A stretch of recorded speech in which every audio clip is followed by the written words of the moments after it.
best. Ito ang ganap ngayon sa Corfu, Greece. Day off ko kasi. 6 p.m. pa lang dito. Mga 11 p.m. na dyan sa Pilipinas. 11 ng hating gabi.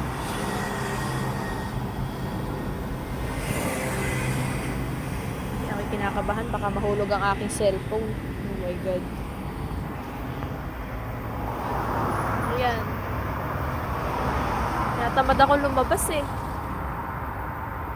Bukas pagpasok ko, upload ko din. May ubas dito sa gilid namin. Pero baka 2 months pa yun, baka mahinog. Yan.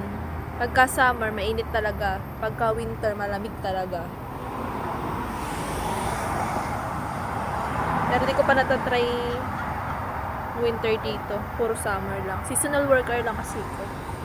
As waitress here in Corfu Island, Greece. Okay? Ayan ang ganap.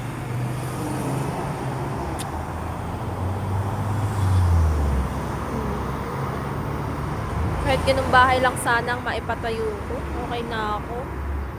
Kahit di up and down, kahit yung down lang. Magtaka kayo kung up na patayo ko, walang down.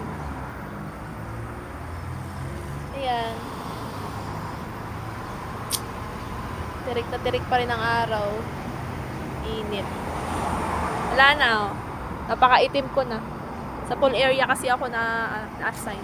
Pool bar restaurant. Okay.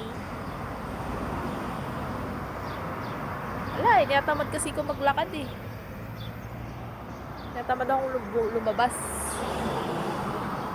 Ayan oh, ang init! Oh my God, napakainit! Puti pa ako sa Pilipinas, Diyos ko.